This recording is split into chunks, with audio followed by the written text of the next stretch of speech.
ഉത്തർപ്രദേശ് മുഖ്യമന്ത്രി യോഗി ആദിത്യനാഥ് ജനപ്രിയനാകുന്നതും ഒപ്പം തന്നെ കയ്യടി നേടുന്നതുമൊക്കെ അദ്ദേഹം ഒരു വർഗീയവാദി പരിവേഷം കൊണ്ടല്ല, അവിടുത്തെ ക്രമസമാധാന പരിപാലനത്തിൽ ഒന്നാം സ്ഥാനത്ത് UPയെ നിർത്തുന്നത് കൊണ്ടാണ്.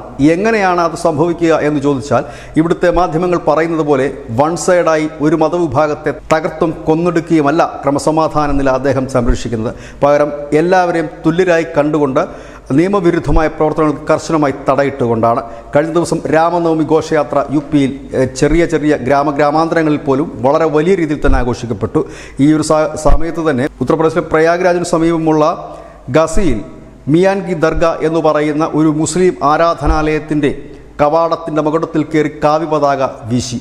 അതിന് താഴെ നൂറുകണക്കിന് പേർ ഇതിനെ പ്രോത്സാഹിപ്പിച്ചുകൊണ്ട് മുദ്രാവാക്യം വിളിക്കുന്നുണ്ടായിരുന്നു. ഈ വിവരം അറിഞ്ഞ സ്ഥലത്തെത്തിയ police deputy commissioner Kuldeep Singh Gunwat ആദ്യം ചെയ്തത് അവിടെ ഡ്യൂട്ടിയിലുണ്ടായിരുന്ന പോലീസുകാരെ സസ്പെൻഡ് ചെയ്യുകയായിരുന്നു. സമാധാനാന്തരീക്ഷം നിലനിർത്താനായി അവിടെ പോസ്റ്റ് ചെയ്ത പോലീസുകാർ അലംഭാവം കാട്ടി എന്നായിരുന്നു പോലീസ് കമ്മീഷണർ പറഞ്ഞത്. തുടർന്ന് അവിടെ കൂടുതൽ പോലീസിനെ വിന്യസിക്കുകയും ഈ അക്രമകാരികൾക്കെതിരെ അന്വേഷണം ആരംഭിക്കുകയും ചെയ്തു. കർണി സേനയുടെ നേതാവടക്കമുള്ളവർ ഒളിവിലാണ്. കർണി സേന നേരത്തെ തന്നെ ഈ ദർഗ പൊളിക്കും എന്ന് പറഞ്ഞിരുന്നവരാണ്. അവരായിരുന്നു ഈ ഒരു സമയത്ത് ഇത്തരത്തിൽ കാവിക്കൊടി അവിടെ ഉയർത്തിയിരുന്നത്.